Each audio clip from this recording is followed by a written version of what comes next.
এইটুকু ছেলে তোর আবার টাকা কিসের চাই? এই তোদের মতো গরিবদের একটা সমস্যা কি জানিস তো? আমাদের সব শেষ হয়ে গেল। সব বোধহয় এই গরিবের ঘরেই হয়। আকাশে খুব মেঘ করেছে, তুমি শিগগিরই মাটির পুতুলগুলো ঘরে তুলে নিয়ে এসো।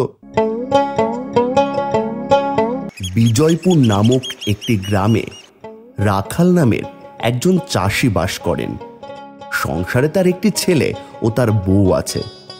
লোকের জমিতে চাষবাস করে সামান্য রোজগার হয় রাখালের, আর সেই রোজগার দিয়েই তার কোনো রকমের সংসার চলে যায়। আচ্ছা, এবার রতন বাবুর জমিতে কি চাষ করেছো গো? এবার তো কুমড়ো চাষ করেছে। এই যে এখন আমি বেরোবো, আজকে জমির আগাছাগুলো পরিষ্কার করার নির্দেশ দিয়েছে রতন বাবু। তুমি বুঝি এখনই বেরিয়ে যাবে? হ্যাঁ, আমি এখনই বেরোবো। একটু দাঁড়িয়ে যাও, ভাত হয়ে গেছে। ভাত খেয়ে তারপরেই তুমি কাজে যাও। আচ্ছা ঠিক আছে, তবে একটু তাড়াতাড়ি নিয়ে এসো। তারপর রাখাল ভাত খেয়ে কাজে বের হতে যাবে। ঠিক এমন সময় তার ছেলে বিশু এসে রাখালকে বলে, বাবা, ও বাবা, আমার কিছু টাকা লাগবে। টাকা লাগবে মানে? এইটুকু ছেলে তোর আবার টাকা কিসের চাই? না বাবা, আমার জন্য কোনো টাকা লাগবে না। আসলে বিদ্যালয় থেকে মাস্টারমশাই বলেছেন কয়েকটা বই কিনতে, সেই জন্য আমার কিছু টাকা লাগবে। বই কিনতে মোট কত টাকা লাগবে? মোট 480 টাকা লাগবে বাবা। ঠিক আছে, আজকে কাজ থেকে বাড়ি এসে আমি তোকে টাকা দিয়ে দেব। আচ্ছা ঠিক আছে, তুমি সাবধানে যাও। তারপর রাখাল তার কাজের উদ্দেশ্যে বেরিয়ে পড়ল। রাখালের নিজস্ব কোনো জমি নেই। গ্রামের প্রতাপশালী ব্যক্তি রতনবাবুর জমিতে রাখাল কাজ করে। দিন শেষে রতনবাবু রাখালকে সামান্য কিছু টাকা ধরিয়ে দেয়।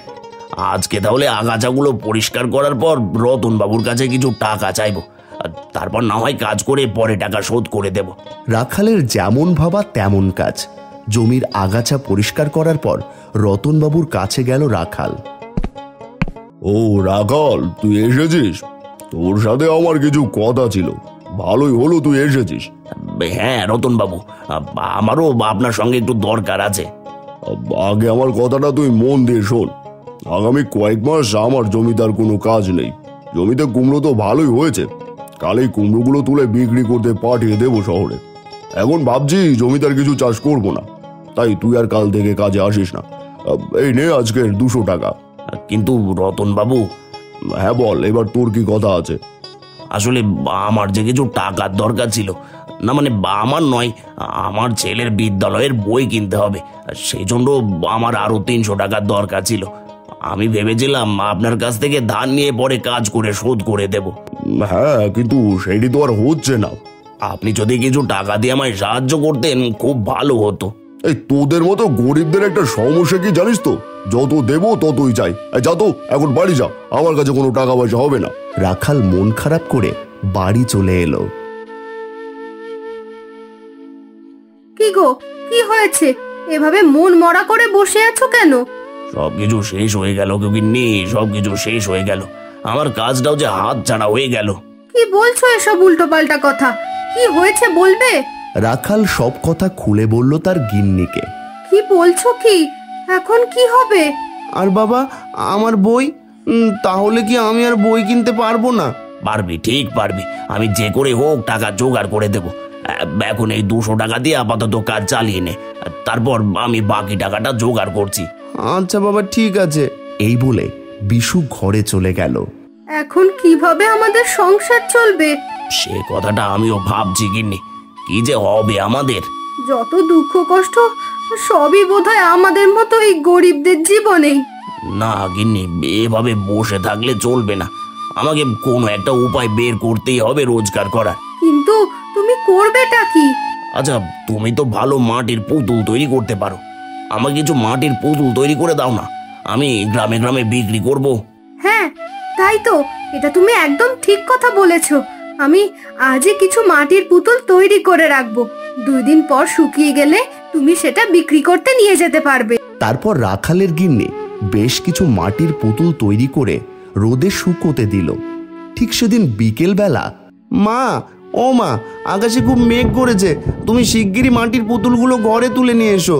হ্যাঁ গিন্নি, আকাশে খুব মেঘ করেছে, তুমি দাঁড়াও, আমি পুতুলগুলো ঘরে রেখে দিচ্ছি। রাখাল মাটির পুতুলগুলো ঘরে তুলে রাখলো, আর ঠিক তারপরেই খুব জোরে বৃষ্টি নামলো। আরে প্রচন্ড বৃষ্টি শুরু হয়ে গেল তো। তুই ঘরে যা বিশু। মনে হচ্ছে কাল বৈশাখী ঝড় উঠেছে। প্রচন্ড বৃষ্টি আর ঝড়ও হাওয়া বইছে। মা, ও মা, শিগগির ঘরে এসো, ঘরের চাল ফুটো হয়ে জল পড়ছে। হায় হায়, এ কি সব বনিস! এখন যে পুরো জলে ভেসে যাবে সব। দাঁড়াও দাঁড়াও, তুমি এত চিন্তা করো না, আমি একটা কিছু ব্যবস্থা করছি। তারপর রাখালের গিন্নির একটি পাত্র সেই ফুটো চালের নিচে রেখে দিল। মাটির পুতুলগুলো সব নষ্ট হয়ে গেল। এবার এই কাল বৈশাখী যে কতদিন ধরে চলবে তার কোনো ঠিক নেই। আমাদের সব শেষ হয়ে গেল। সব বোধহয় এই গরিবের ঘরেই হয়। শিগগিরই একটা প্লাস্টিক নিয়ে এসো, না হলে পুরো জল ঢুকে আমাদের ঘরটা ভেসে যাবে।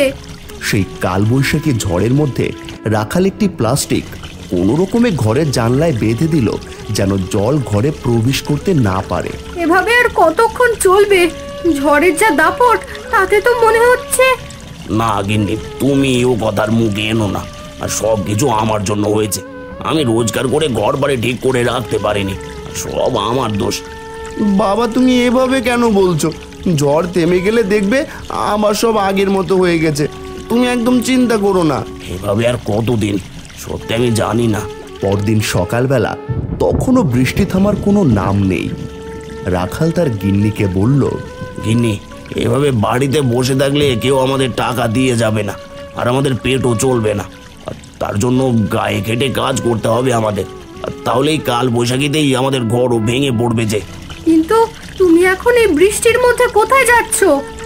আমি জানি না আমি কোথায় যাচ্ছি, তবে এইটুকু জানি যেভাবে হোক আজকে আমার ঘরের চালটা ঠিক করতেই হবে। আমি বেরোলাম। সাবধানে যাও। কোনো রকমে একটা টোকা মাথায় দিয়ে ভিজে ভিজে রাখাল বেরিয়ে পড়ল। আমি জানি না কোথায় যাচ্ছি আর কিভাবে বা ঘরের চাল ঠিক করব। কাছে 1 টাকাও নেই, কি যে হবে। ওদিকে ঘরেও জল ঢুকে পড়েছে। রাখাল অনেক চিন্তা মাথায় নিয়ে এগিয়ে চলল। প্রচন্ড ঝড় বৃষ্টির সঙ্গে বজ্র বিদ্যুৎও চমকাতে থাকে। না না, এই বজ্র বিদ্যুতের মধ্যে এখন এগোনো ঠিক হবে না। আমি বরং সামনের ওই বট গাছটার তলায় কিছুক্ষণ দাঁড়িয়ে যাই। তারপর রাখাল ওই বট গাছের তলার দিকে এগিয়ে গেল। এগিয়ে যাওয়ার পর সে দেখল মধ্যবয়স্ক লোক সেখানে বসে রয়েছেন।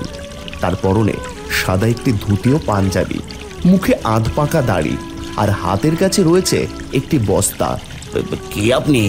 আগে তো কখনো এই গ্রামে আপনাকে দেখিনি। আমি অনেক দূরের যাত্রী, এতটা পথ ভিজে ভিজে এসেছি, কিন্তু এখন আর আমার শরীর দিচ্ছে না। আমার পা বড্ড যন্ত্রণা করছে, তাই তো এখানে কিছুক্ষণ বিশ্রাম নেওয়ার জন্য বসলাম। এই নিন, আপনি এটা রাখুন। বাবা, এটা দিয়ে আমি কি করব? বাকিটা পথ এটা মাথায় দিয়ে যাবেন, তাহলে দেখবেন বৃষ্টির জল আর মাথায় পড়বে না। কিন্তু তুমি? আমার আর জীবন, আমার জীবনের কি বা আছে? আমি গরিব মানুষ, খেটে খাই, কিন্তু কাজ চলে যাওয়াতে এই কাল বৈশাখীতে ঘরের চালটাও ঠিক করতে পারলাম না। আমি এক ব্যর্থ স্বামী আর একজন ব্যর্থ বাবা। তুমি এই বস্তাটা রাখো, এটা তুমি যেটাই যাবে সেটাই জল পড়া আটকে যাবে, আর সাথে যে ফল চাইবে সেটাই পাবে।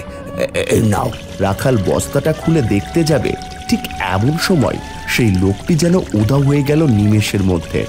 এ কি, কোথায় গেলেন উনি এরই মধ্যে? রাখাল আর কিছু না ভেবে সেই বস্তাটা বাড়ি নিয়ে গেল এবং তার গিন্নিকে সব কথা খুলে বলল। কই দেখি এই বস্তার মধ্যে কি আছে।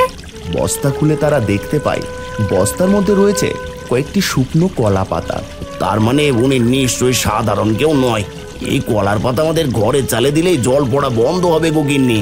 তারপর রাখাল সেই কলার পাতাগুলো তার ঘরের চালে ও জানালায় লাগিয়ে দিল এবং তারপর সত্যি কোনো বৃষ্টির ছাট বা বৃষ্টির জল আর তাদের ঘরের মধ্যে ঢুকতে পারল না। বাবা, ফল চাও দেখি। তারপর রাখাল ফল চাওয়ার পর দেখল সেই শুকনো কলা পাতাগুলোর পাশে অনেক রকমের সবজি হাজির হয়ে গেছে।